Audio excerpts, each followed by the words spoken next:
दूसरी लहर है।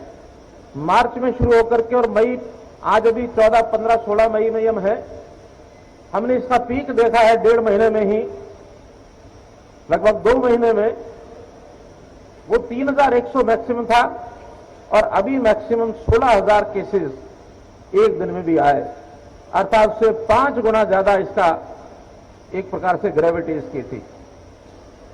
इस लहर के बारे में ऐसा सोचा नहीं था, लेकिन चूंकि पिछला अनुभव थोड़ा था, व्यवस्थाओं में हमने चाहे अस्पतालों की बात थी, बेड्स की बात थी, डॉक्टर्स की या पैरामेडिक स्टाफ, इन सब ने भी अपनी पूरी ताकत से मोर्चा संभाला। सारे कोरोना वॉरियर्स, फ्रंट लाइनर्स, इन सब लोगों ने अपना मोर्चा संभाला।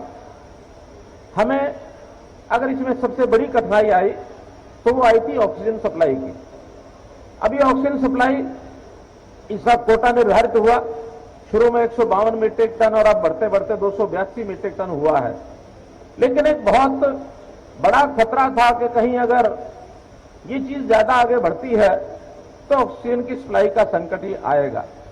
तब इसमें से एक विचार हमारे प्राकृतिक गैस मंत्रालय, हमारे रेलवे मंत्री, इन लोगों ने हमको एक विचार दिया कि जहां जहां गैस के ऑक्सीजन का उत्पादन है हम वहां अस्पताल बनाए तो इस संकट में से उबर सकते हैं। तब ये विचार आया महीना भर पहले, और मुझे ध्यान है कि 26 अप्रैल को मैं आया था और हमने पानीपत में और हिसार में, क्योंकि दोनों जगह गैस बनती है, दोनों जगह पर 500 बेड के अस्पताल बनाने का ये निर्णय किया था। मैं बधाई देता हूं हमारे पीडब्ल्यूडी डिपार्टमेंट, ग्राम विकास मंत्रालय, डीआरडीओ, हमारे आईओसी यहां पर, और हिसार में जिंदल स्टेनलेस इंडस्ट्री, और भी जितने विभाग लगाए गए उन सब विभागों ने मिल करके और इस प्रोजेक्ट को शॉर्टेस्ट टाइम में, यानी 26 अप्रैल आज 16 मई, मात्र 20 दिन के अंदर, 20 दिन में भी प्लानिंग में शुरू में 5-6 दिन निकल गए। बालजाटान के लोगों का भी मैं आभारी हूं जिन्होंने हमको ये स्थान उपलब्ध कराया। हमारी बालजाटान पंचायत ये बहुत सेंसिटिव है इस मामले में, क्योंकि इन्होंने पहली जब कोरोना की लहर आई थी उस समय मुख्यमंत्री कोरोना रिलीफ फंड की जब स्थापना की तो उस समय 10.5 करोड़ रुपए इस पंचायत ने हमको दिया, और अभी भी इस बार 1.5 करोड़ रुपया इसमें भी इन्होंने योगदान दिया है। तो मैं इस गांव का विशेष आभारी हूं।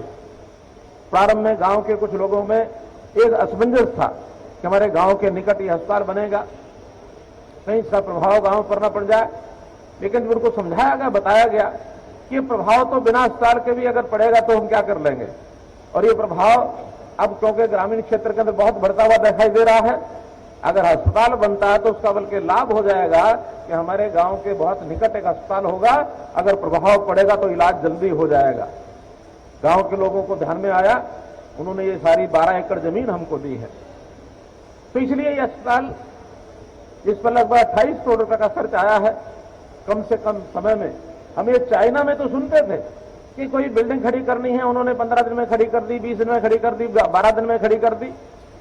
भले ये बिल्डिंग नहीं खड़ी की है, लेकिन फिर भी इतना बड़ा काम ये बिल्डिंग से कम नहीं है। सारी व्यवस्थाएं, फिर हमारे health department, medical education department, ESI के लोग, आईएमए के लोग, जिन्होंने भी, हमारा जो मेडिकल कॉलेज है यहाँ इसराना में, क्या नाम, एमसी मेडिकल कॉलेज, उन्होंने अपना स्टाफ ये हमको दिया है। तो ये सारी व्यवस्थाएं सामूहिक रूप से एक ऐसा विषय जो पहले सोचा कभी नहीं था, इतना जल्दी तैयार हुआ। आज इसका हम उद्घाटन यहाँ कर रहे हैं। 500 बेड का ये बनना है, 300 बेड का तैयार हो चुका है, साथ ही 200 बेड का और लगातार तैयार हो जाएगा। आज ये किसी प्रकार का अस्पताल मैं हिसार में उद्घाटन करके आया हूं, वो भी 500 बेड का अस्पताल है, वो भी चालू हो चुका है। तो 1000 बेड की ये व्यवस्था, और अभी सायंकाल 2 छोटे अस्पताल गुड़गांव के अंदर भी उनका उद्घाटन करना है। एक ही दिन में 1400 बेड की बढ़ोतरी। अभी तक जो हमारी जो ऑक्सीजन बेड्स, यानी आईसीयू बेड्स, वेंटिलेटर्स, ये सब कुल मिलाकर के हमारे 17,500 बेड्स अभी तक उपलब्ध थे, जिनका 13,000 14,000 बीच में प्रतिदिन उपयोग होता था। आज से 1500 और बढ़कर के 19,000 बेड्स हो जाएंगे, और ये बेड्स लगातार बढ़ते रहेंगे। अब बहुत संस्थाएं भी आगे आई हैं। हमारा सरकारी जितना स्ट्रक्चर है उसको भी हम बढ़ाएंगे, तो इन बेड्स को बढ़ाते चले जाएंगे। जहां तक आइसोलेशन वार्ड्स की बात है, कोविड केयर सेंटर्स की बात है, 45,000 बेड्स हमारे इसके अलावा भी हमने तैयार किए हुए हैं।